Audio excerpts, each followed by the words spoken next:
Okay, I'm gonna be streaming the Axis Unseen here. So, this is the latest version of the game. I did a stream before that was on an older version, but I've since patched the game a whole bunch. And one of those things, there's this new immersive main menu. So instead of picking all the options through menu after menu, instead you can just do it all here. So, I'm gonna find a save here and delete it so that I can start a fresh game. So I can just do that here, delete the save, run through the portal, and if you want, you can like practice shooting here, and there's no threat to you or anything. So you pick your difficulty then by walking through one of these gates. This is like normal in the middle, and then it gets harder and harder. Back there you can see like pacifist mode and permadeath modes. And now it's easier for me to add all these different difficulty modes because it's all just in world, so I could just add another portal if I wanted, instead of a big bulky menu. The intro to Unseen is set to music. It will cut and move you at certain points in the song. If you're easily overwhelmed or have trouble reading fast, this intro may not be for you. All of the tutorials show up again in the main game, so if you miss anything, it is okay. However, if the idea of a metal intro sounds great to you, you should play it. Would you like to play the intro? You'll probably hear my cat meowing a bunch through this stream. So yeah, I'm going to play the intro, which is set to music.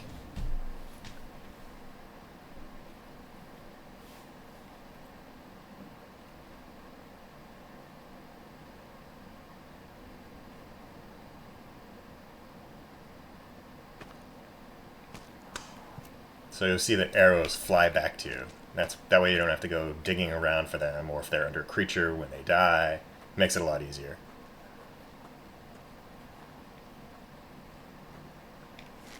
And then I can, practice shooting a little bit more here. No more arrows though, so see it comes back when I get close. But then here's these altars that'll restock your stuff. You might notice that flag there, and that shows which direction the wind is blowing. But also this is how I can check how many arrows I have left in my quiver, instead of it being like a menu or like a UI icon in the bottom right or something. You have to actually physically check, because everything is in world as much as possible. You might notice there's also like a noise meter on the bow, as well as a visibility meter if you crouch, and then how many magic uses you have. And then also there's a compass now that I just added in this past patch that's on the hand, so as I turn, the little arrow on my hand points in different directions. And this is the energy that you get from creatures when you kill them, and you can use that for leveling up your base stats.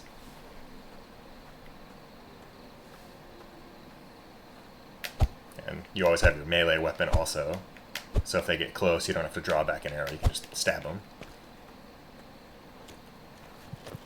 And these are the healing crosses, and you don't have to count those. You can see little markers on the flag show how many of those that you have, because eventually you can get quite a few, and that makes it easier. So I'm just going to run forward towards the main intro here. This is just a little practice area if you want to practice shooting. And you'll notice it says you're louder if you sprint, so you have to be careful if you're sprinting, especially if you're going to sprint on rocks, because rocks make more noise. And fun fact, that's actually me photo scanned with my phone. And some of the other bodies are my wife, so we would pose and then capture each other using the phone.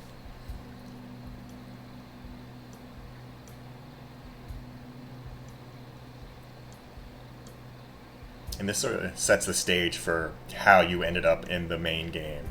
So initially you're going to be one hunter, but then things transpire, and then you're another. And this is what happened to everybody else who was in your village.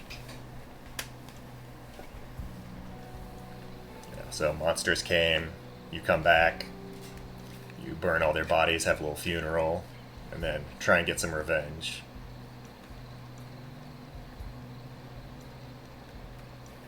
And the game is running on Unreal 5, so you might be wondering, like, oh, does this run on my computer? Lots of Unreal 5 games have not been like super optimized lately, but I have this running on the Steam Deck, and that's actually the main way that I playtest. It runs at like 30 to 50 FPS on the Steam Deck, so it runs on most computers. And there's also even like a potato mode where you can turn stuff way down, and it runs even on my old computer in the back, which is like just basically a file server. It has like a 980 in it, and I can get it to run pretty well on that. But there's a demo too, you can check it out and see how it runs on your machine. because, you know, different people have different standards or want higher visual fidelity, and it is Unreal 5, so it can go pretty high. But I've tried to make sure that it's really, really flexible. You might notice I have like a fast jump. It's the dodge jump. So if a creature is heading towards me, I can jump out of the way. A lot of them are pretty large. You really need to be able to dodge. Otherwise, everything would just run towards you and hit you. And you can upgrade that, and then you'll jump even further. Here's a little hint at some of the creatures to come.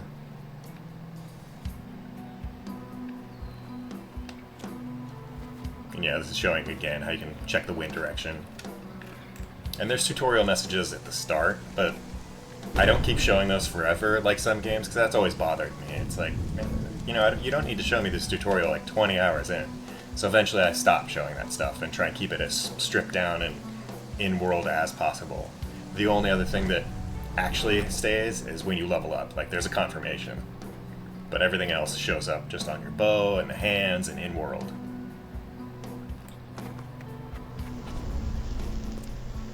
And the song that's playing now is In Fiction by the band ISIS, which, yeah, I know, unfortunate name now, but I'd always been a huge fan of them, and I wanted to use this song in the game, and that's actually how I got to work with the composer for this game, who is a member of that band, because I mentioned I worked on stuff like Skyrim and Fallout, and he was a fan of those games, and he was like, hey, are you looking for anyone to make the music for your game? So I said, you know, yeah.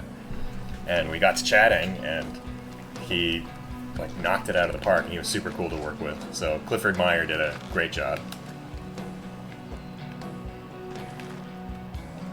Let's see if I can get it. Oh, I think it's gonna run away from me. And you can actually pull arrows back out of living creatures now. That's one of the changes in the most recent patches, because before you'd have to wait until they're dead, but that could be frustrating if you like have all your arrows in the creature and you can't get it back, and you know, your quiver is empty. So that's a change I made recently, which makes it a little easier. And whenever you heal, that just maxes out your health, so you don't have to really watch your health bar that closely. Which is, by the way, the tattoo on the hand that looks like the circle with the little crescent above it. It's the icon of the horned beast. And there is a magic system, you'll see, so you can like summon this rock pillar to block creatures, then they'll have to like go around it, or you could put it under you and, you know, get a vantage point, or get to other places that you couldn't get to before. You can also turn into rock, so if I do that, my skin turns to stone, I take less damage, and then if you fall on creatures when you're in that mode, you'll do extra damage. It's like a falling boulder. And if you hit bone on the creatures, like that one has a bony face, it will block the shot, so you have to pay attention to where you're shooting. You'll notice my arrow just caught on fire there because I got near this, so you can get a fire arrow that way, sort of naturally by finding fire sources in the world. So you can launch them up also that way, and then they can take falling damage. You can too, though. Like,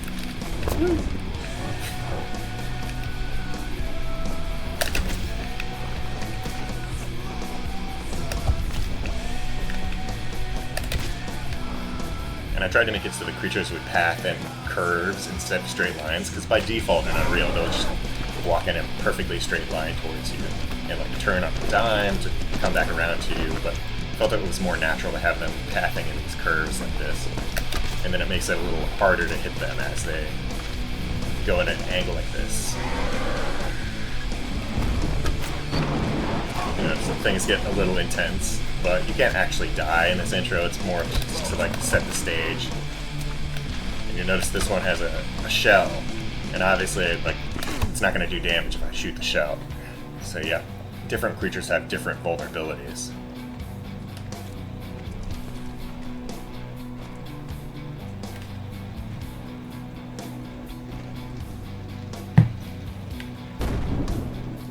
And I made the whole weather system for this game myself, so I can control exactly how the fog and the sun and every little element of it works. Even how the sun moves through the sky, because I want it all in like the perfect spots. It's tuned exactly how I want in this intro too, for every time of day is like the exact minute that I want it to be for this intro. But then when you're in the main game. It's going to progress naturally through, you know, day and night cycles. Different weathers show up. And depending on where you are, it might be like more or less rainy. All that is dynamic.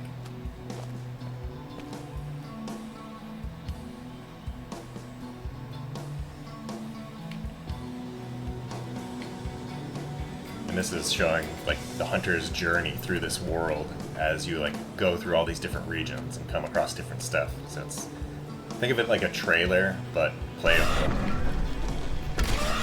And if you're worried it's gonna spoil too much, there's a lot in this game, so I'm not really concerned about that. Like there's 6 regions with, I think it's 72 creatures to hunt.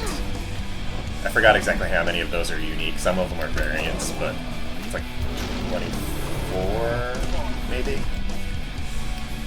So there's a lot. And then there's all the different magic powers, and sense powers, and journals to find.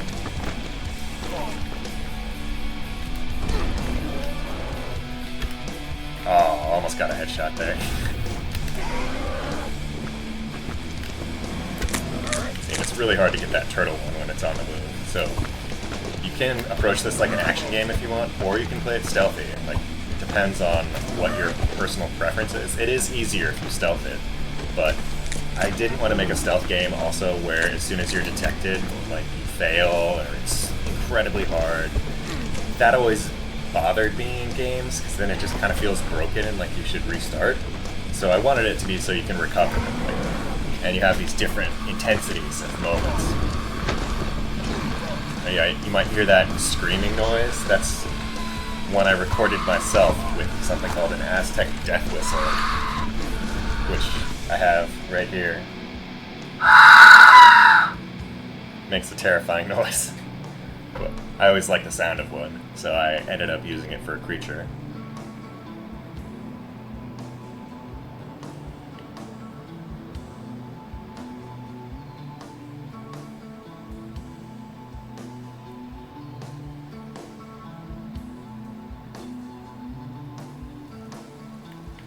So that other hunter has died now, and you're going to be taking their place. You get the bow and everything. Get the dagger as well. And then you're going to go through the gate and play the proper game now. Oh yeah, and while it loads, you might notice I have my Axis Unseen shirt up. I have a few different shirts up if anybody wants them. They're on this place called Roba, and I think they did a really good job. Like, they're really comfy and soft. It's not like scratchy, awful ones that you get at like trade shows and stuff.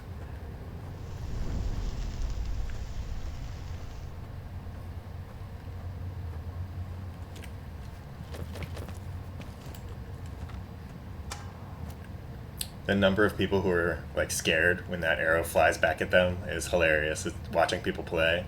They always get surprised. But it's super handy being able to do that. Like, the game was a lot less fun when you had to go and find all your arrows, and people would be like, oh, I can't find it. And I've even tweaked it a whole bunch since launch to make it even easier to find them. Like, if I shoot an arrow out, let me look at this pretty view first. It's a very big game. Like, eventually you end up at the top of that mountain. That's essentially the goal, eventually, is that you will end up there.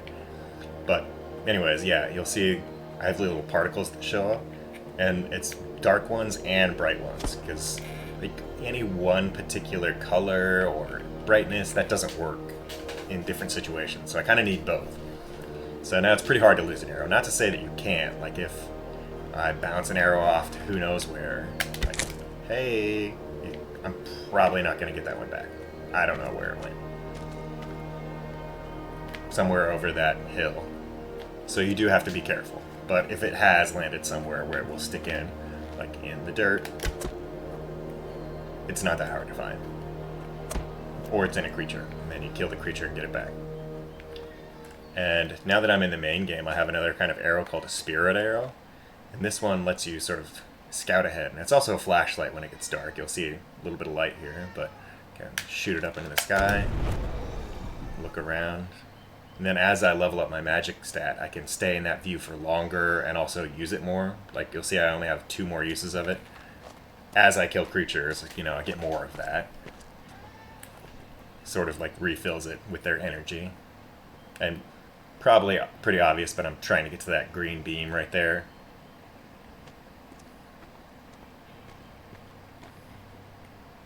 And I don't want to be too loud, so I've crouched in case there's something nearby. Maybe scout out and see if I can find anything. I don't see anything yet. Maybe check the wind direction. Yeah, it's blowing that way, which is unfortunate. That's the way I'm headed, so if there's something over there that has a good sense of smell, it probably will hear or smell me.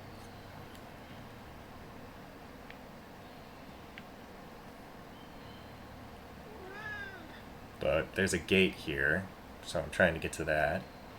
And you'll notice it automatically saves like every minute or so, unless you're in combat or, you know, flying through the air, because that would be bad to autosave you as you're falling to your death. And this is something I added since ship also, is there's a new map system. So you can use these markers, which gives you a free view all around. Like, there's no time limit on these ones, because you can just use it as many times as you want, so there's not really a point in having a time limit. So I can go back to it, and you can place markers in this mode too, like, hey, I want to go over here. Yeah, we'll place a marker that I can then see. So I don't need to pull up a map for that or anything like that. Just like the other beam exists in the world itself. So I'll go in here once I have more to like level up.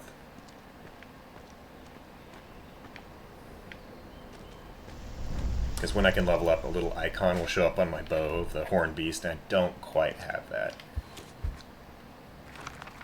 And there's a bunch of journals that you can find too. So, you know, if you want to take the time to read that, you can. And there's all these other sections. There's different chapters about the monsters and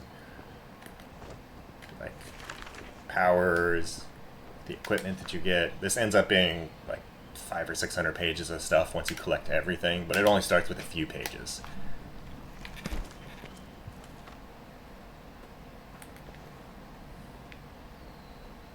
There's something far off over there, but I want to head to these birds, because whenever there's birds over something, there is something of interest below. I think I just saw something actually.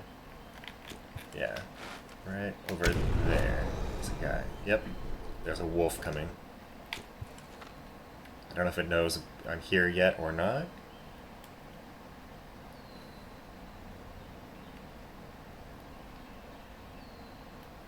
There's also an upgrade there, so I definitely want to get that way.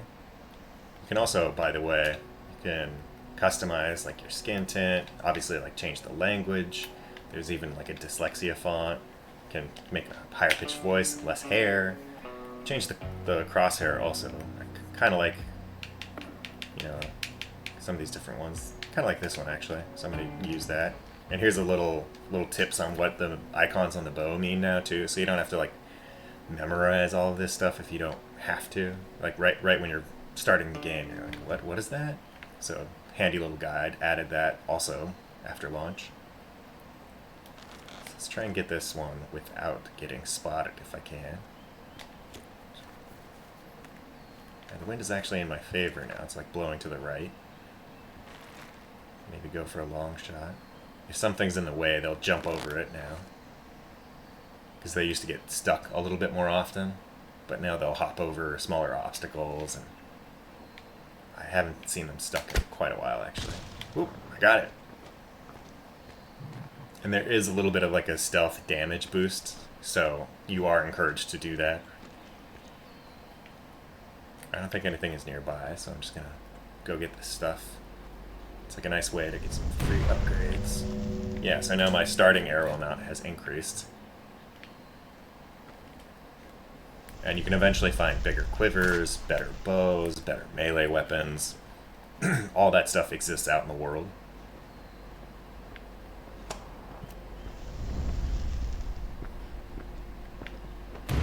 And now also my base healing amount has increased. And I found another journal. And in the safe area, you can see like how many journals are left to find in each region. to make it a little easier. Oh, something smells here. Oh, jeez, he's right there. Thankfully, he was not facing me. They have different, like, perception levels. Some of them have, like, wider field of view. Some of them smell better. Like, that one can smell really well, but its vision is not quite as good as some of, like, the bigger creatures that have, like, a higher up view or just better vision.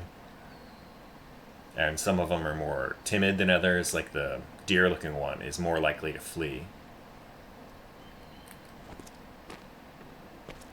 So I'm going to show you what it's like if I start sprinting and attracting everything's attention.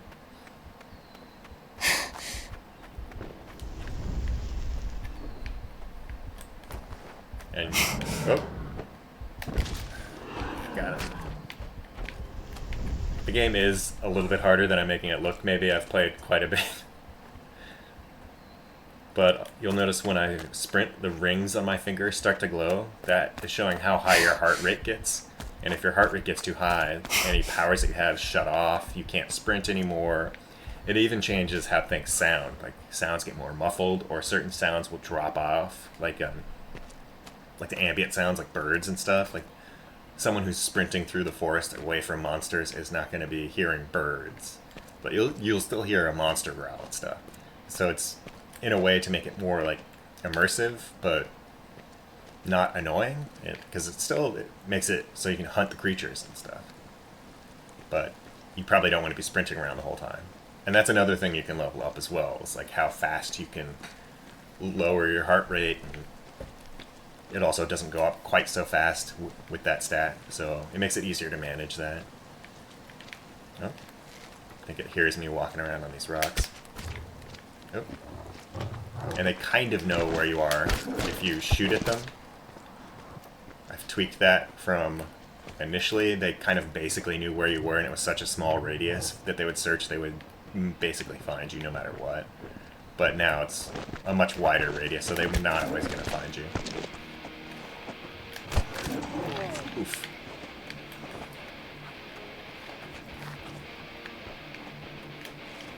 Oh, yep, now there's two of them after me.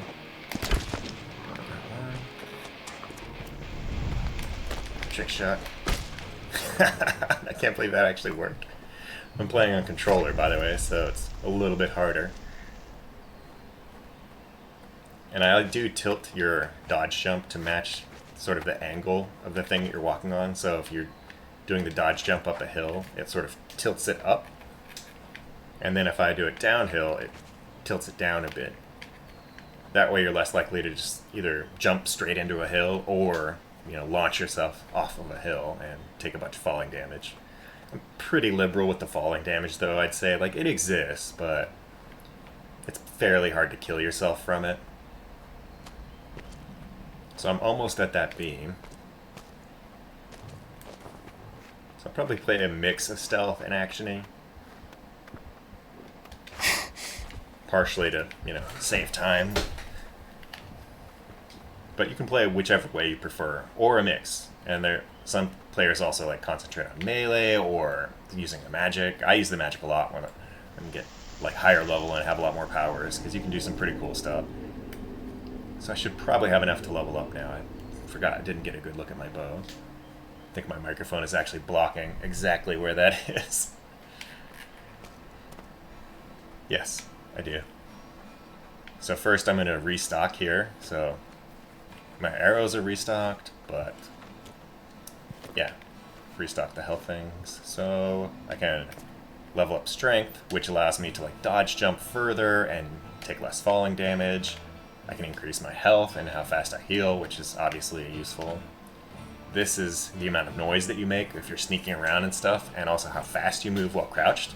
So right now it's like half speed, I think, when you're crouched, but eventually it's almost full speed if you like max that out all the way. This is the magic stat. It's how much time you can be in the spirit arrows, or also how many magic uses you have. And then this is the calm stat, you know, the heart rate one, for how fast it lowers your heart rate or how fast that goes up. So I think I might start with stealth. But yeah, I don't quite have enough to level up another thing.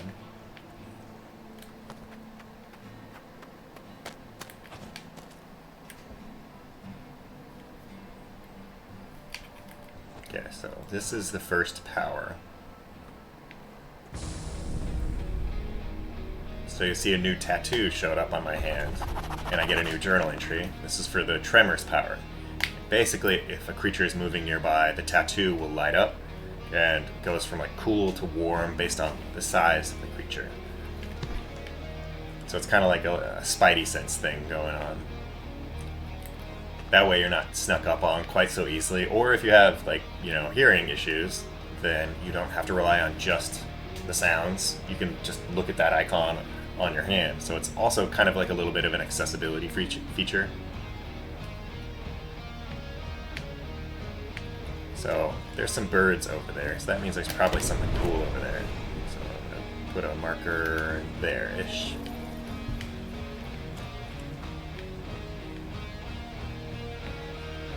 And this is an open world game, so I can go wherever I want. Like some people have gone up on those skulls in the middle.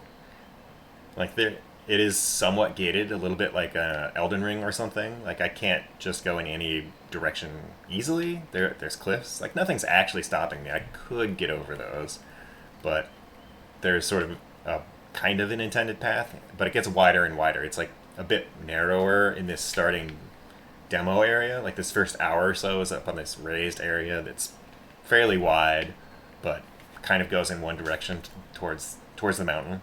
But eventually it gets more and more open. You'll see as I like reach the valley. But some people or speedrunners can just, sequence break the game and go wherever you want. And you'll notice I'm trying to avoid these rocks, and that's part of why I stylized the game, is because it really, really matters if you're trying to be sneaky to not do that. Or, you can do it on purpose. You can like run around on the rocks like a moron, make a ton of noise, but then hide. And then they'll come and investigate that sound, but then you're like off to the side, hiding. But you do have to watch out for your footprints. Like, I am leaving tracks, so if they come across those, the creatures will track you. Like, it depends on which kind and for how long, but sometimes you'll be like, why does that creature still know where I am? And it's like, they literally followed your footprints. You left a trail. Boom.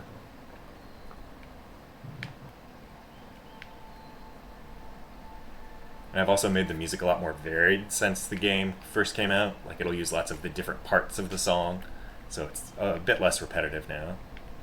You'll notice something is moving near me, though. I don't actually know where, though. I know it's nearby, and it's small, though. So just keep an eye out for it.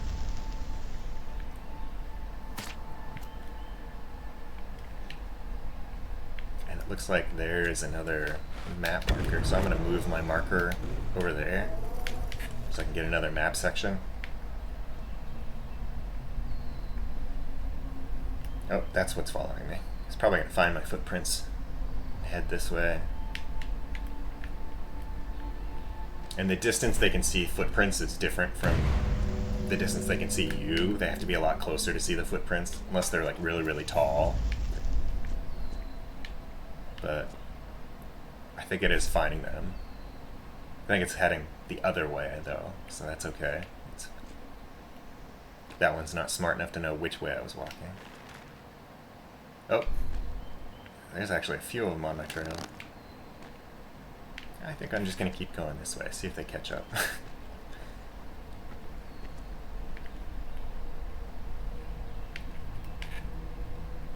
Because even though it is a hunting game, you're very clearly also being hunted. Oh, didn't quite get a good shot. There we go. And people have asked me, like, what's the hardest part of making this game? And the answer is ragdolls. Those are a pain. To get them to not just completely freak out is a ton of work. Like, you would think you would just like, oh, I'm going to set the mass and what angles things should go, but no, it's the smallest thing can set it off, and you have to have all these different like thresholds for when not to freak out, but then it can make it look too like slow motion-y. So that system's pretty hard to work with. You'll notice this green fog over here. I'll go over there to show you what that is. There's some areas that have a whole bunch of like these green mushrooms. Something else is nearby. So that looks safe, right? I'll head towards the green mushrooms in the forest with a cloud. Start coughing. So clearly it's a poisonous area, so you gotta be careful where you're walking to not head through that. Like, it won't immediately kill you, it's not that much damage, but you're not gonna want to just like hang out there forever. Like that. Eventually you can get a power where you can just breathe that stuff fine, assuming your heart rate isn't too high. I wonder if they're still following me. I mean, something is. Don't actually see them though. And you can get other arrow types eventually too. And then you can even combine those, so there's like fire arrows and wind arrows, so you can make a firewall by placing down a fire and then shooting a gust of wind. Oop, I see something up that way. But I know that there's a gate right there, so that's, I want to get to the gate before I mess with all that other stuff. Should I make a run for it? Yeah, I don't want to take my time when going through the poison, so...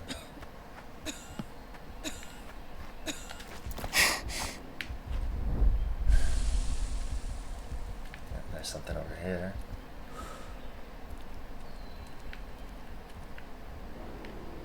Oh, something just heard me. I just heard a roar. I'm gonna crouch now, so that hopefully it doesn't see me right away.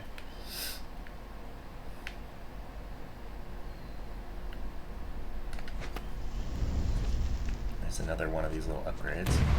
I heard a sniff too. And big footsteps too. Oh, there we go. It's starting to rain also. Oh crap. Haha. Oh. Oh crap. I don't think he sees me yet. Haha. Okay. Yeah, so it doesn't know exactly where I'm at, but it knows that I'm around and it's looking for me.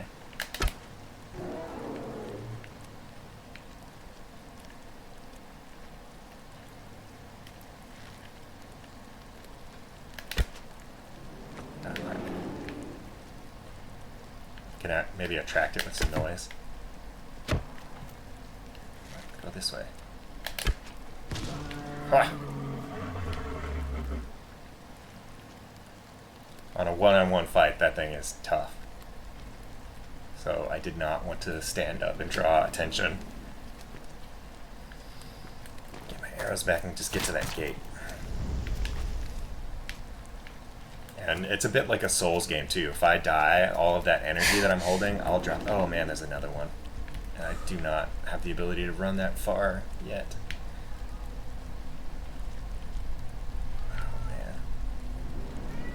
I might die. You'll notice it's walking to where I was sprinting though before, and then I stopped and like snuck, walked away. So like I said, it can be useful to be noisy to sort of distract them. I can shoot an arrow at something, or I can make a bunch of noise and then sneak away. And I really don't want to risk it right now.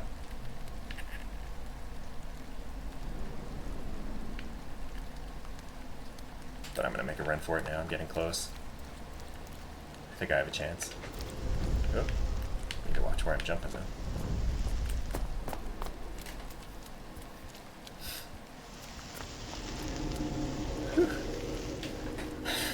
That could have ended very poorly. So, I'm going to restock. Level up a bit. I think I want to level up how much I can sprint. So I can run away a little easier, maybe get more health as well. Those all have their own independent amounts for how much it costs to level up. So since I haven't leveled up like magic, you'll see that costs 205, but then I have leveled up stealth.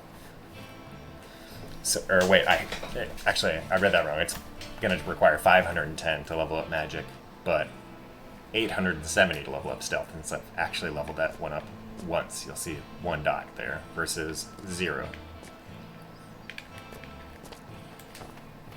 Because I always thought it was a little weird. Like, I know why games do it, but I think it makes sense for mine to let you level things up independently and, like, not going to increase the cost on something you haven't actually used yet. And every time you kill a creature, these journal entries unlock. So you get drawings and a little bit about the creature, sometimes a little bit about their weaknesses. That's only after you kill them. And you'll notice there's all these other empty pedestals are for other creatures in this region. So there's quite a few. And then here's also like the power that I got for that Tremors power. I've killed the wolf, I've killed Bigfoot.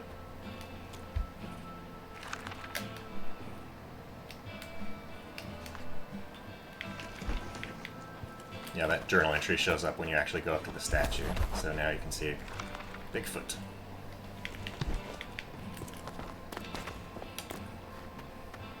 And as you play the game, this whole area starts to fill out. You'll notice there's like all these mysteriously dark areas full of nothing but trees. But then get to another region, a whole area will open up. And this is the new map system. So I found 2 of those altars so far, and that has excavated 2 sections in here. So it's a little version of the actual world. You can see that's where I started, and then I went and got the power there. There's a green beam where that was. I'm headed that way. This kind of might give you an idea about how big the game is, if you look at how many of those cubes there are. It's not like a perfect square or anything, but eventually, you know, there's the world tree kind of poking out there. There's the bird. All these other ones can be found.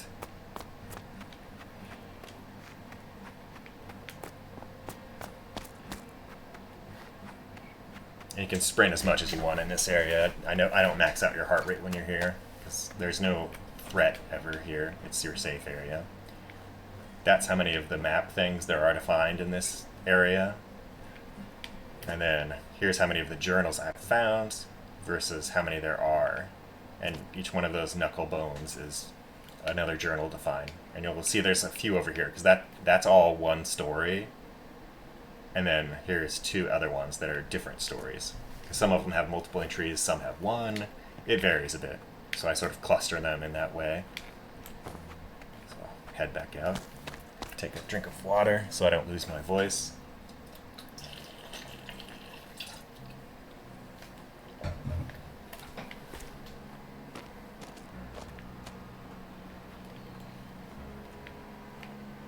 And you can see sort of remnants of people who were here before. There's sort of like paths and giant skeletons, structures that you'll find. They're dead bodies. The sun is getting... I think I just heard him. Yep, there's something nearby. But I'm going to head towards that green beam. Not going to play like fully completionist. There is more stuff off to the side. Like you'll notice there's another one of those trees up there. I could go up that way or explore around and try and find other items.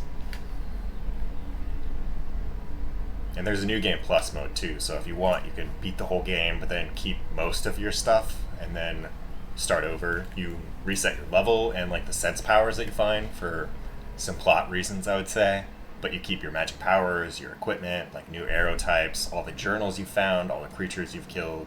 So you don't necessarily have to do it all in one run, which is kind of nice. Oh yeah, something did fear me. Avoiding the poison.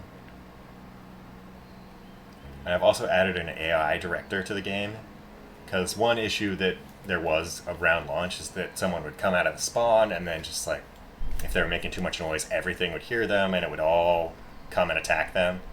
So now it sort of ramps it up over time for how many things are going to actively engage with the player. So depending on certain conditions, it'll go up and down. Like if it's been a while since combat, it'll go up more and then stay there. But if you have been actively fighting, it can go back down. That one smells me, but it doesn't see me. I'm going to try and get it over here, actually. Make a little bit of noise. It didn't. Oh, yep, it did. Ah!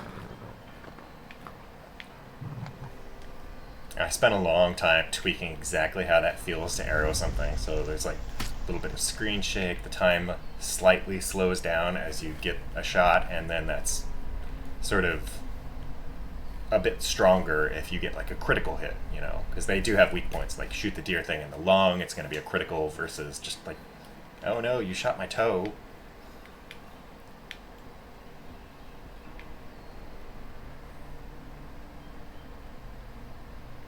And this game also supports all the different graphics options too. Like I support DLSS, FSR, XeSS, and there is even a default one that Unreal ships with called TSR is what it's doing by default. But yeah, I'll turn on like FSR if I want, and then I could do the frame gen, you know, whatever.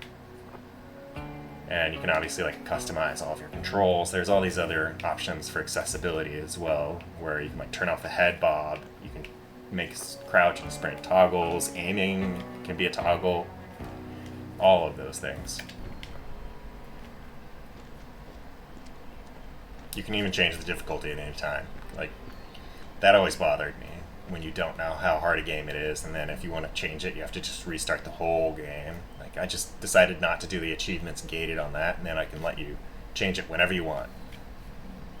That way you're not going to get stuck. Or if you think it's too easy, you know, kick it up.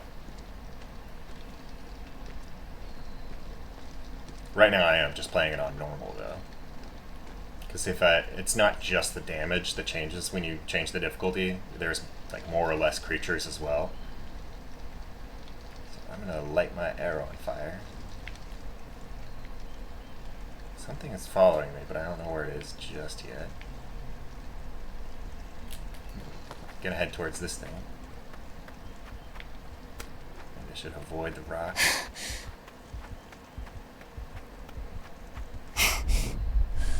Yeah, I think I want to level up how much I can sprint more.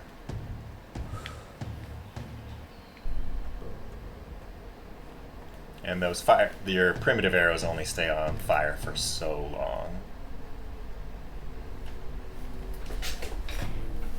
But if you do get the actual fire arrows, those are obviously on fire forever. So notice the music changed. That means there's something nearby. How many arrows do I have? I still have all my arrows. Wind is in my favor too, so hopefully get the drop on it. Go up this hill, avoid the rocks.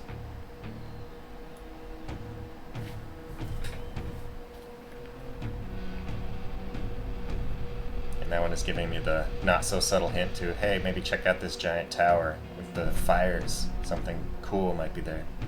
So I'm gonna go check it out. Even though there's menacing music playing. It'll be fine. It'll be fine. I might die, actually. Oh, crap. Oh, not a critical hit. Oh, crap. Uh-oh. Uh-oh. Uh-oh. Run! I'm gonna try and get to this jump. This. Oh. Oh. Close the book. Close the book. Okay, I got the fire arrows. Light him on fire. Oof. That one chucks me a fair bit.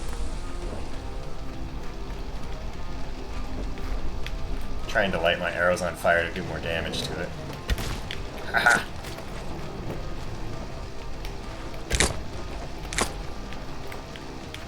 I'm also trying to stay close to it so I can get my arrows back after I shoot it. Oof. Not too close so that it doesn't kill me. Start another fire on the ground. Oh man. I definitely need to improve my heart rate thing. Oh, something else is nearby. I hear footsteps. This thing takes. Oh, jeez. Uh-oh. That's not good.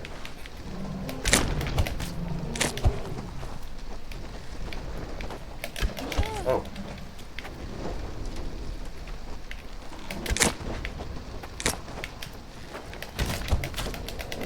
Die already.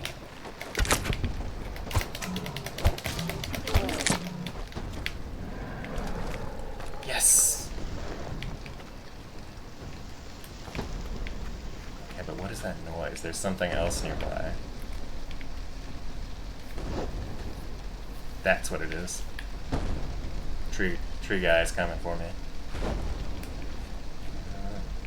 See blood trails everywhere from the battle. I'm gonna... Oh, it sees me. Oof.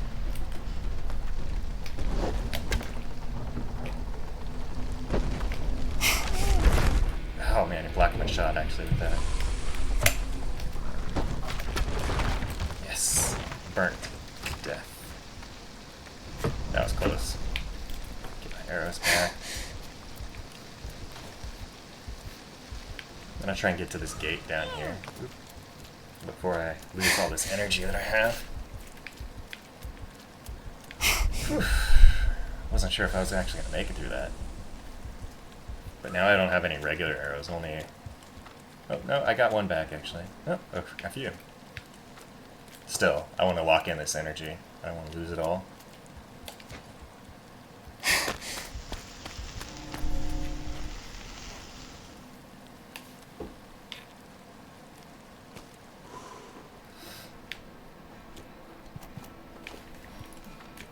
So I made it.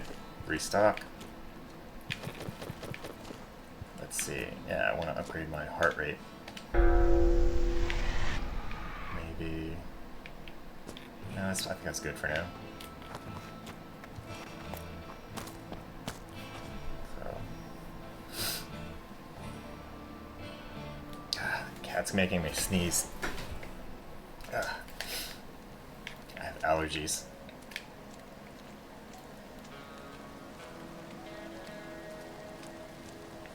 You know, see, in foggy conditions like this, that's when the compass can be useful. Because I do have lots of, you know, obviously large landmarks, but sometimes it's bad weather, and you might be in a fight, so I can help you keep your bearings a little bit. So I know the mountain is in that direction with the compass. But also that green beam is where I'm headed. Like, even if it gets foggy, those you can see through the weather, which makes it easier to not get lost without you needing, you know, compass or a mini map or whatever. So I'm gonna head down into this valley.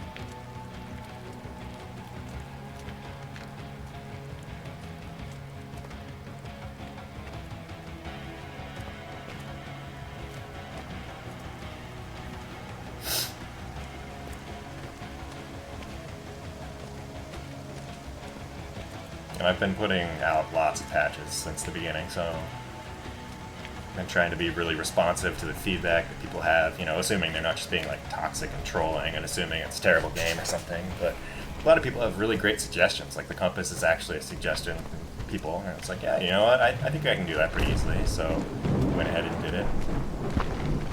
Oh, something's hearing me. Now I have more than one arrow type. It's starting to get darker too. I don't know where it is. It's somewhere over there, it sounds like, but I don't know where. So I should probably start being more sneaky now.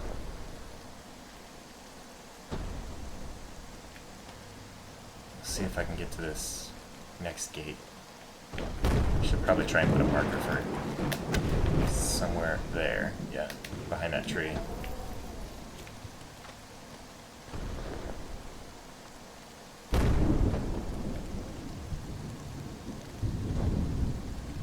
And the creatures can't actually see this light, by the way, because it's like a magical light, which is kind of nice. Otherwise, that'd be very difficult to navigate if it ever got really dark. Yeah, it's somewhere over this way. I still don't see it. They're surprisingly sneaky for being gigantic trees. Oh, there it is. I'm going to try and avoid it.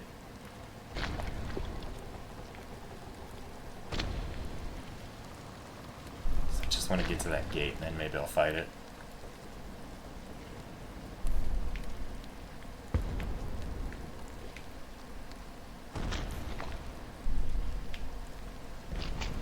That's part of the tension that I wanted to make in this game, is to have not every creature's like big and fast. Some of them are slow. So this one, it's, even though it might know kind of where I am, it's not that much of a threat, but it could keep following me for a while. Kind of like puts that pressure on you to stay on your toes. Ooh, yeah. It's like kind of headed this direction. I should stay off those rocks. Go around this way. And I'm past the demo area, by the way. That as soon as I started going down that passageway there, that was the end of the demo area. So I'm now in the full area. See if I can get a better look at it. You can see kind of how big this valley is. You can see a little further when you're in the spirit area. Spirit arrow.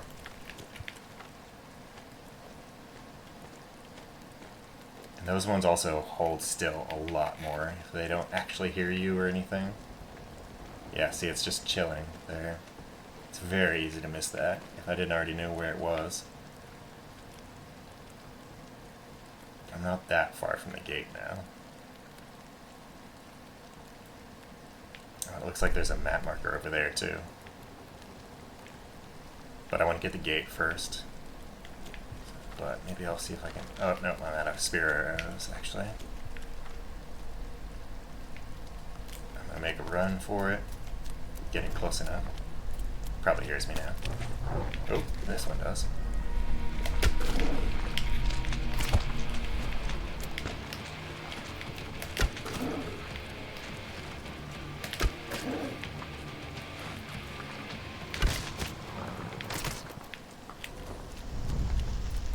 So close.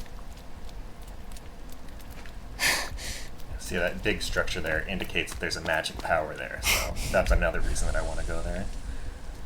I think I was far enough away that it didn't hear me. Oh, something else did, though. Whiff. Yeah, and that's what I'm talking about with those curved paths, making it harder to hit them. That one even kind of picks random spots towards you, so it's not always directly heading towards you. It kind of tries to circle you a little bit. But then the deer, that one does try and attack more head-on. So they all have different behaviors. Oh.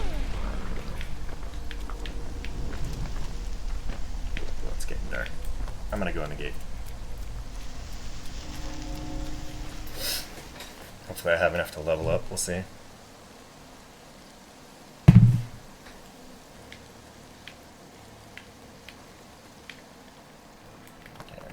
Restock everything. Okay, I have enough to... not quite. Could level up this. Increase my dodge jump. That might be handy. Yeah, I'm gonna do that.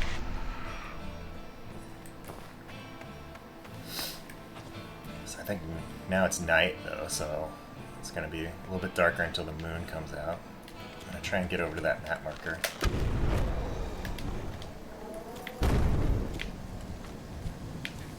After I get the magic power.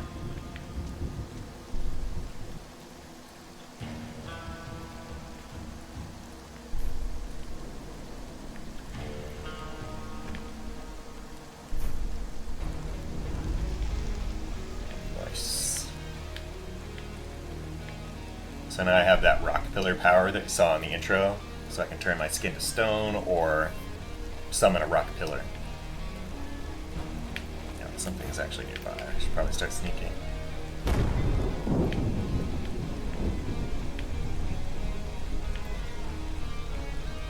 And I wanted the game to be dark, but not so dark that it was annoying and hard to play when it gets to be night.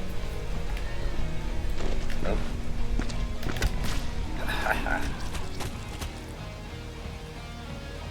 Notice the things also get more wet when it rains. Like I made that wetness code myself. And I can tune it per weather, so if it's like light rain, it'll be like a little bit wet. If it's heavy rain, a lot more. It also even changes the sound, so you might have noticed it sounds like muddy when things are making footsteps when it's raining. My cat wants to say hi again. So, here we go. Say hi, Boomer. She's a very chill cat. Okay, almost there.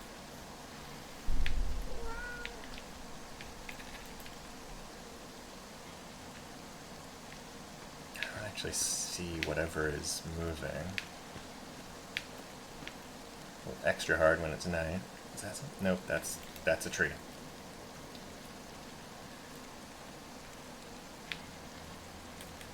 Am I gonna run for it?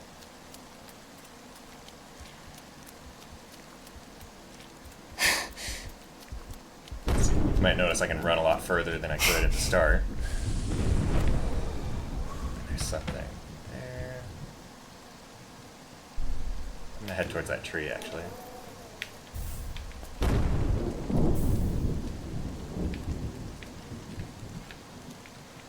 Wait, I got slighted. No, yeah, it's this way.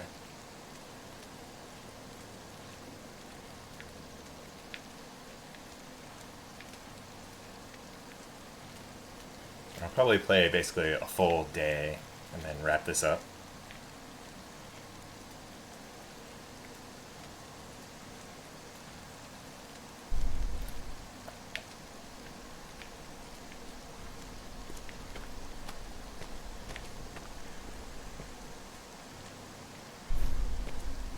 Okay, something's nearby. It's kind of one of the nice things about that Tremor's power is that you can not sneak quite so much with it, because then you can be like, oh, something's moving, now I'll sneak. If you want. It depends on how sneaky you really want to be.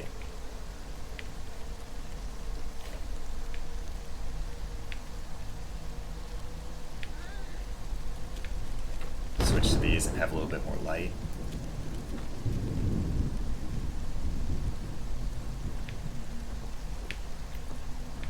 Somewhere over there. The moon should be out in not too long, too, which will make it easier. I swear it's somewhere over there. Might be behind those rocks. Where are you?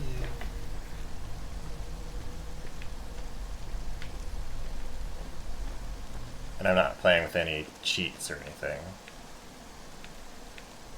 Looks like I have a bug, too, with that map excavation message is not going away. So I will fix that.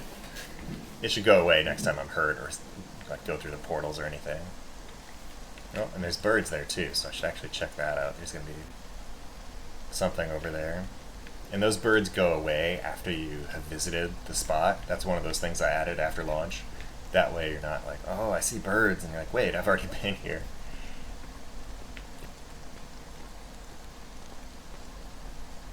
And I also made it so if your save ever gets corrupted, I not only do automatic backups in the background, which I'll always doing that, but then I patched it so that if it tries to load that save and fails, it will actually automatically pull the latest backup.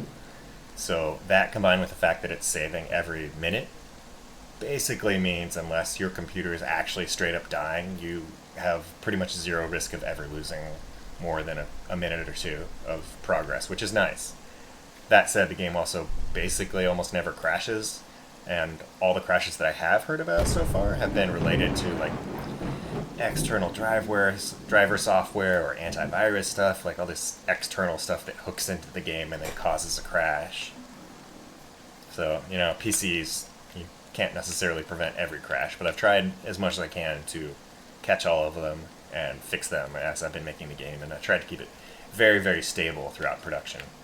And one of the only other crashes that I had in production really was like when the fire system broke at some point and it was accidentally making like 1 million fires, like literally, and that eventually crashed. But I was pretty impressed with how many it could make before it crashed. It was like the whole game was on fire. It was not running great, but it took a while before it crashed. Let's see if I can get this. There we go.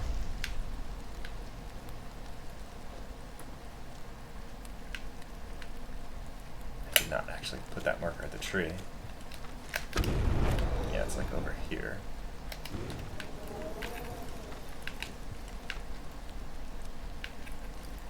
And this is probably part of that AI director, and also me being sneaky lately, is that it ramped encounters down for a little bit. I mean, as I say that, something is actually moving near me. Because I do want that variety of pacing, though. I didn't want this to be... You know, I've really liked a lot of those Far Cry games and stuff, but the fact that you're like getting attacked every 5 seconds kind of gets tiring after a while, and I did want this to feel more like a hunting game. And you have like a little bit of those quiet moments. Oh, yep, it's smelling me. Ha! And more build-up and tension towards those encounters, and then full chaos can erupt as like everything's on fire, like you saw earlier. Like, that makes those moments matter so much more to me, versus if everything is always, like, 10 out of 10 bonkers. I'm gonna try and get to this tree.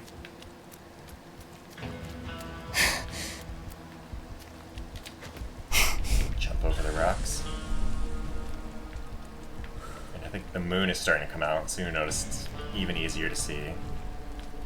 Oh, there's something over there. Uh-oh. Uh-oh. Bigfoot. Uh-oh. Nope. Oh, crap.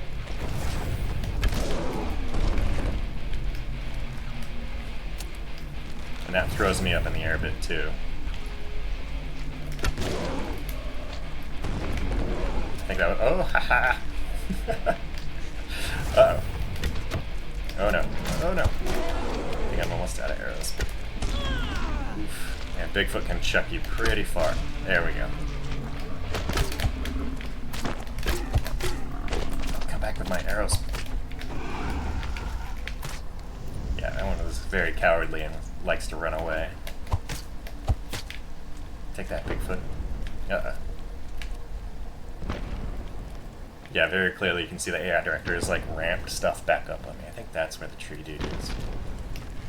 So I'm going to make a little fire so I can save my fire arrows a little bit and just use my regular primitive arrows. Because I only have like 3 fire arrows, and so basically if I missed with one of those, I probably would be out. Looks like I'm getting low on regular arrows too, though. Oh. There's multiple wolves behind me, I'm pretty sure. I'm going to try and get my arrows back and then... Where are you? I heard them. I'm gonna run.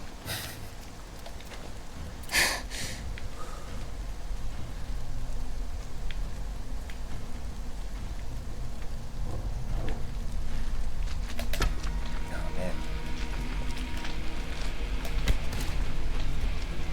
Something's moving back there too. Oh man, I'm out of arrows.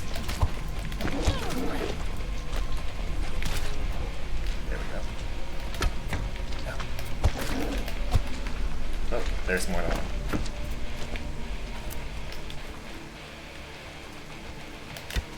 Yeah. One of them run away, I think. You can track them and they bleed out, but right now I just want to get this stuff. And find a portal so I can restock. So I've increased my wood and fire arrows. So heading towards the... Oh man, Bigfoot. Those big trees is really helpful because that's where those upgrades for your starting amounts are most likely to be. Plus free energy for leveling up, which is nice. See if I can find a portal. I'll head towards the power. Not that far from it. Hopefully that Bigfoot doesn't hear me, since I only have 3 arrows. How many healing things do I have? I have quite a few healing things. I'm going to heal up just in case, actually. You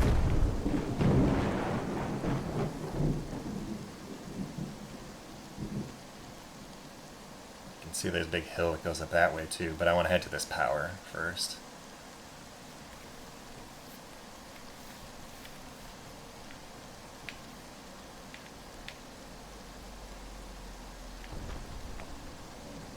Something. It's not that close, but there is definitely something over that way. You don't have to play it with headphones, obviously, but it can help for pinpointing where something is coming from. I spent a lot of time tuning how a sound falls off, and it gets slightly muffled if things are in the way, a little bit more echoey if it's really far away. And that changes per sound, like footsteps is completely different from creature roars versus the big tall creatures make sounds that travel a lot further.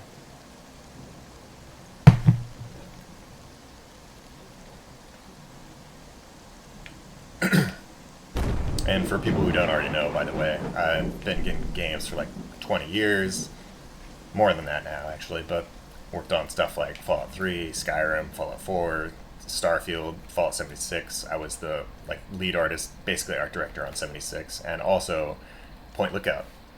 And before all that, I also worked on like Blood Rain 2 and Metroid Prime 3, so quite a few games. I think this is my 9th full game I've shipped, not counting DLC. Okay, the storm is going away. That's nice. I can see a little bit better now.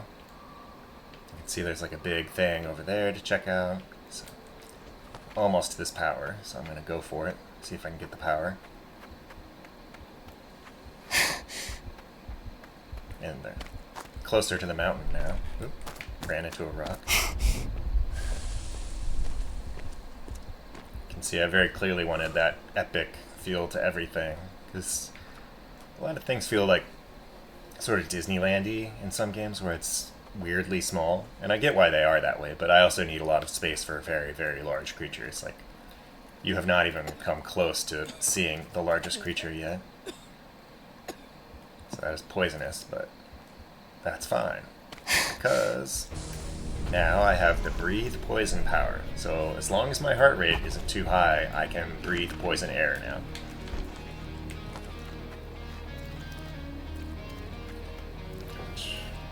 I might have enough to level up a little bit.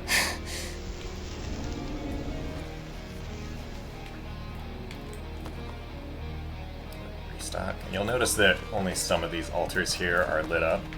It's because I've only collected some of the arrow types. So as I level up more, I can level my stealth. That's good. Yeah, as I unlock the other arrow types, these would then light up also.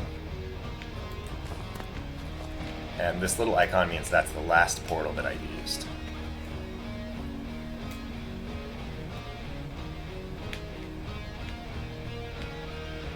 And you'll notice it hasn't crashed. I shouldn't have said that, now it's gonna crash. Okay, that is where I want to head. So I'm gonna put a, I mean, I don't know if I really need a marker, but just in case I get lost, I'm gonna put one right there. Never know what happens. And the moon is starting to go down, so it might get a little darker. But then that means daytime is almost here. Let's see if I can... And there's tons of side stuff that I could be doing, too. Like, you can see there's more trees over that way. Maybe up there. Yeah, there's all these, like, points of interest up there. I could go that way.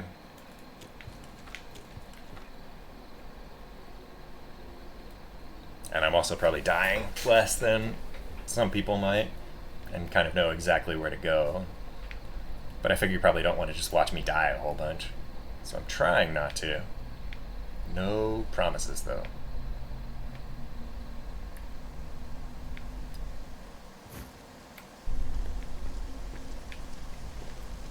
If I make a squinty face because I'm looking for something, and also have bright lights shining in my face at the same time.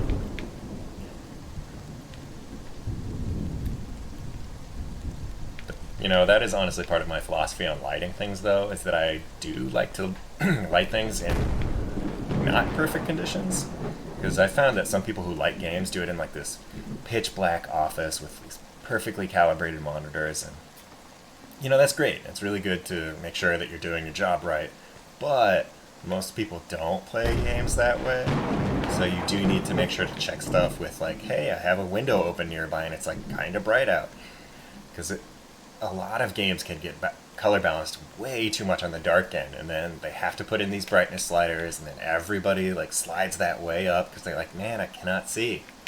So my philosophy with lighting in games is that you really shouldn't have to adjust that. Like, nobody's watching movies and like putting their brightness slider up, but that happens in games all the time, and I think it's largely unnecessary and can be avoided if you're a little bit more careful about how you're doing your lighting and recognizing that people do have these different setups. And it would be nice, though, if monitors were more like cell phone screens where it would just like dynamically adapt, but unfortunately that's not really the case yet. And even if it is, at some point, only some people would have that, so yeah, that's why I don't make pitch black games. Like, this is plenty dark, in my opinion. Like, can still feel dark and spooky, and there are darker areas in the game. Like, it depends on where you're at, what the weather is. One area is literally called the Darkness. All the people who've played say that is the most terrifying of the regions.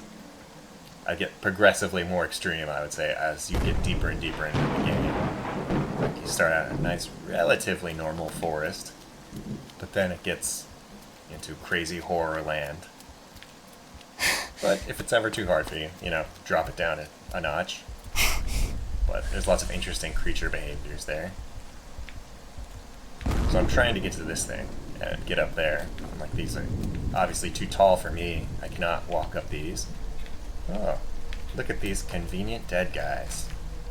Something's nearby, but I'm gonna go up this way. What is that? Oh. Good thing deers can't climb this. Make my way up this way.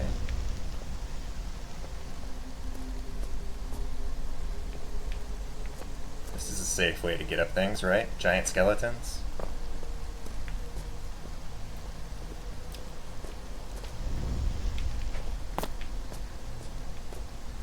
Gotta make sure I don't jump off. It's a nice way to scout out the area too.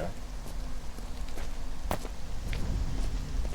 yeah, there's a tree there on the way to the next power. So put a little marker there.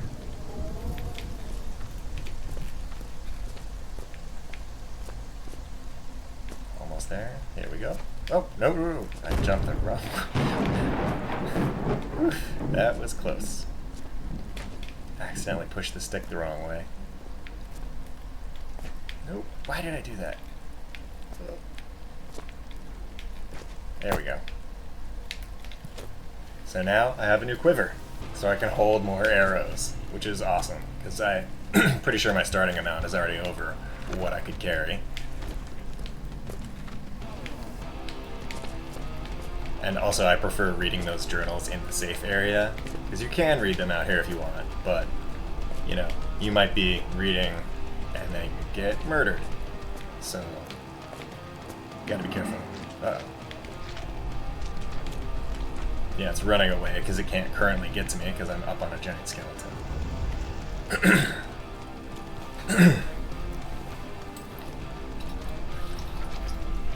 Uh-oh. That was with one hand while I was drinking the water. Oh, the sun's starting to come out. That's good. Oh, something's big nearby. I'm gonna make a run for it a little bit. Get some distance, then crouch.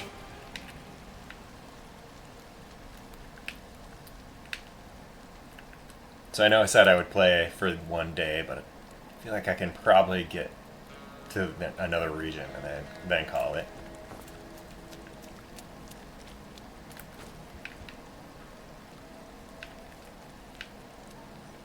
And I made it to the next day, so now it's playing like the full music track instead of just part of it. This has always been one of my favorite tracks, and it's one of the earliest ones that Clifford did. It's just like really, really captures the tone of the game, I think. And it might be a little bit harder to hear on this stream because I've obviously like lowered the volume a bunch so you can actually hear me.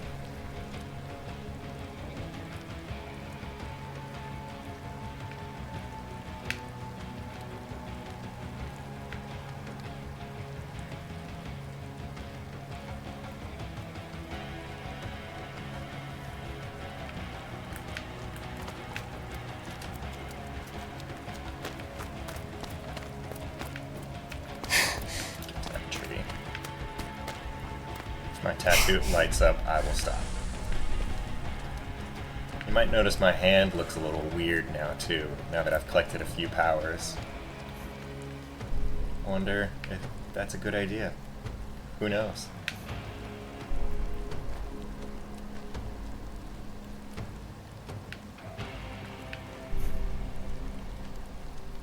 Something.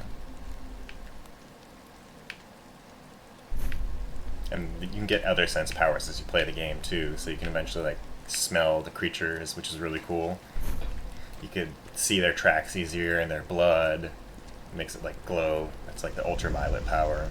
There's 8 powers total. Just for the sense powers too. The magic powers is like a whole different branch of powers. Oh. Pesky horns. Okay. That's what I was scared of. Oh, there's something kind of nearby. Gets a little bit dimmer if it's further away. Let's see if I can find another gate.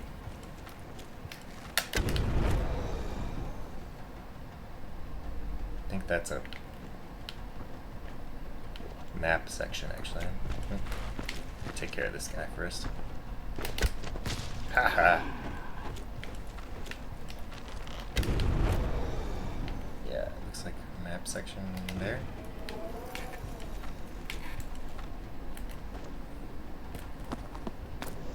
Uh-oh. Bigfoot.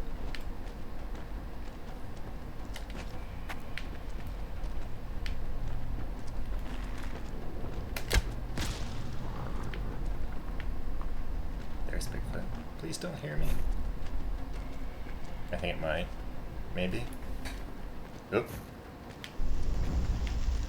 My arrow back.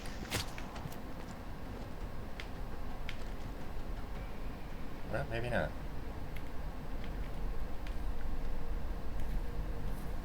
I'm gonna avoid him. Really want to fill up my quiver if I can. Get to a safe point. Oh, crap.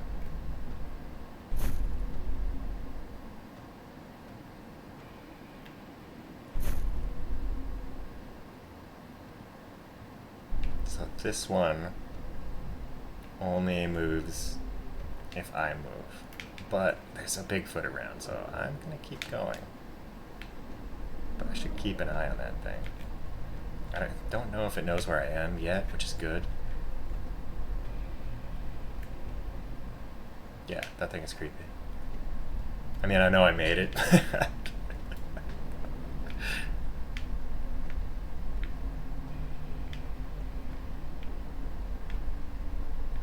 Almost there. Oh man, it's heading this way. But Bigfoot's over there somewhere. Leave me alone. Nothing like hanging out with monsters and giant mushrooms in the morning.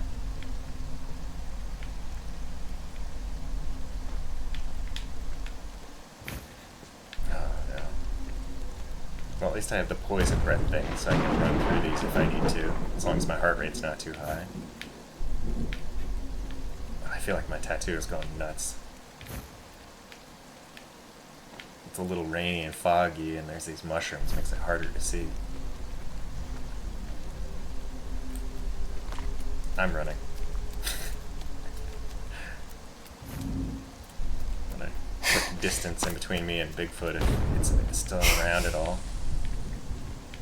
I don't actually see anything now.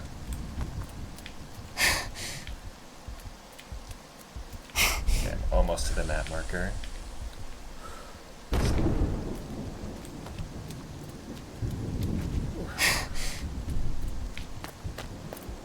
Oh, I heard a Bigfoot. Oh, door. Let's get in there.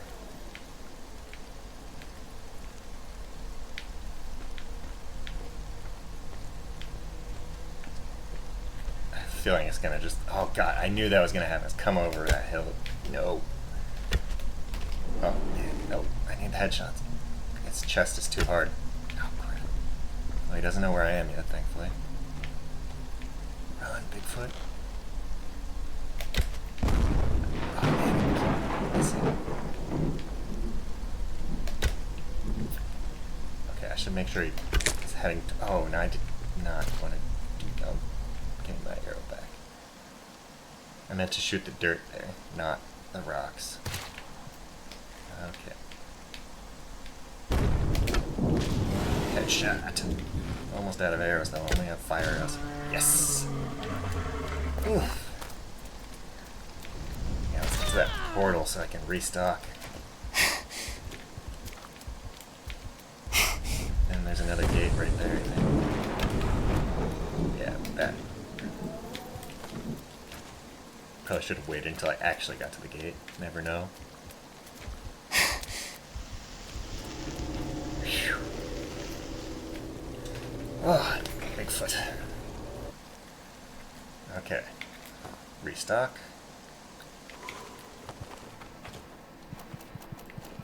Yeah. That's a good amount of arrows now. Okay, can I level up? Yes, I can level up stealth more. And maybe let's level up. I level my health? Yeah. Okay, that was in this portal. And again, this is just the first region of the game, and there's 6 regions, and they're all pretty big, so there's a lot to find. And I've obviously only found like some of the monsters, and that some of them you don't have the right things to kill right away, like that bone thing that was following me. Like, a regular arrow's not going to do anything to it. It's made completely out of bone. A fire arrow's not going to do anything to it. It's, again, like, what are you going to do? Burn it?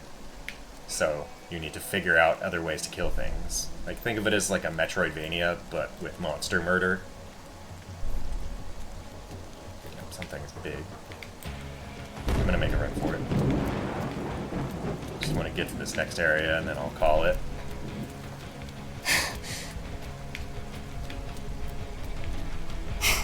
And I am doing it, obviously, a bit faster, and not completionist at all. And there's all sorts of journals I could be trying to find too. Like, oh, where is it? I think there's a big tree guy following me. Yep, there it is. He's probably following my footprints. To make sure not to get turned around. I'm gonna try and just lose him. Run over the rocks actually, and then I'm not gonna leave tracks. So it is kind of a decision you can make. Like, I am gonna run over the rocks, which is gonna make more noise, but then it might break the trail of something following me.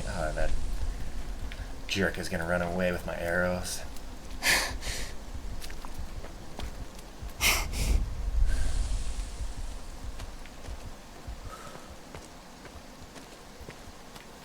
think I'm almost to that portal. They're not always the same distance apart, because this one's like near the start of another region.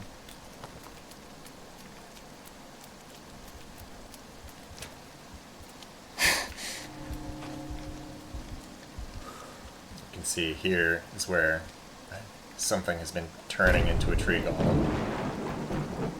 Just go take a look at the map area, show you just a little bit of the next area. Oh yeah, this portal is technically in that new region.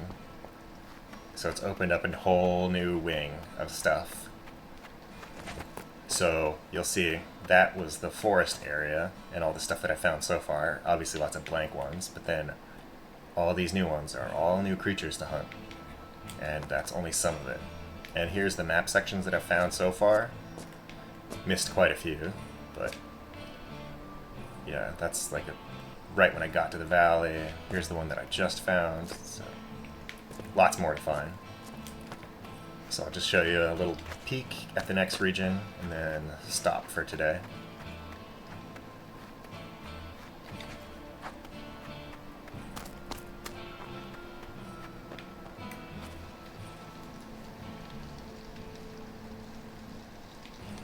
Okay, so I'm going to head towards that other beam. There's all these skeletons. Not really worried about that for now.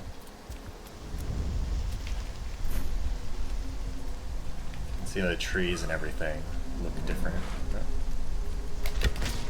And the weather is starting to change. The music changes. New creatures will show up.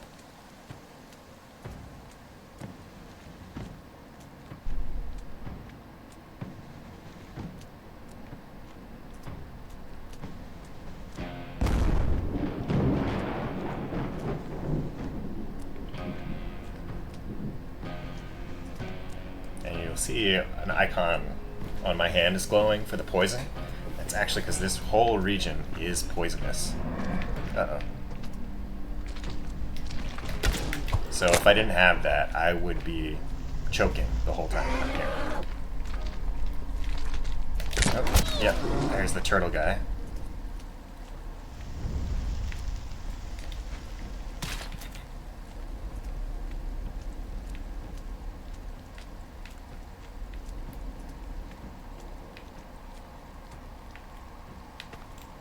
Yeah, now the weather has shifted. You can see this area is very different feel. All these like twisted trees. Swampy. Maybe I'll get to that portal and call it. I know I keep saying I'm going to call it, but it's right there. Then maybe you can see a little bit of this. Oh, turtle guy hurt me.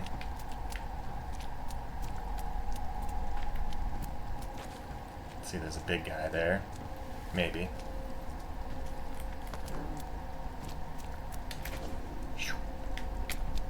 Gotta be careful jumping like that so I don't hurt myself. Yeah, or choke. Don't want to get my heart rate too high.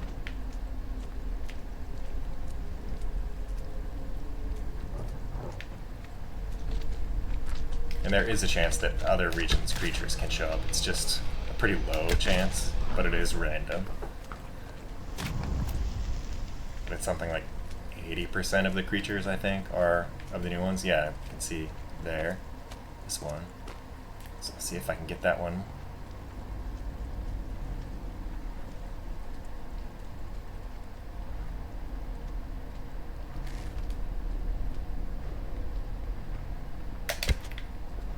Oh man, not a good shot. Uh-oh. Oh. Yeah, that one's fast. Oh, thankfully he bled out. Otherwise, it's really hard to hit because he's so fast, so much faster than like the horned beast and stuff.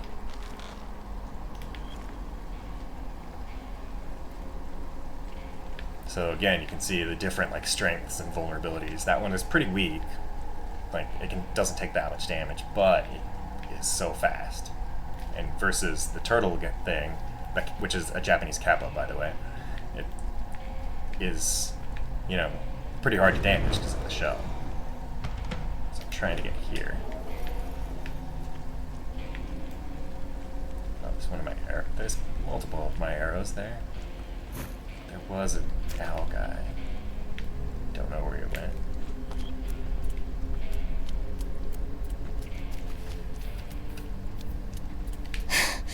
Just go to the portal. How many health things do I have? I'm gonna heal. You might have noticed those are not actually moving, because some of them are real, some of them are not. So it can be really hard to keep track of which ones are actually creatures and which are just dead. And that's a creature that I sculpted in VR. Like, I sculpted them all in VR, but here, I'll get close and you can see what's going on with it. Like, this is something that would have been impossible or look completely different in another engine. This is all pure geometry. An arrow. So it's all coiled around itself and stuff, which that was really fun to do. I did that on a camping trip in the middle of nowhere. I was wrapping vines around things, and I think it ends up looking pretty cool. And if you're a game developer, it's millions and millions of polys. Maybe like 24 million, I think. Okay, so I made it to the portal. So I'm gonna stop here for now, but this is my game, The Axis Unseen. And if you want to check it out, there's that demo that's already out now, and any progress you have from the demo carries forward to the full version. And yeah, you should check it out, buy the game, and leave a review if you like the game. Thanks. Bye.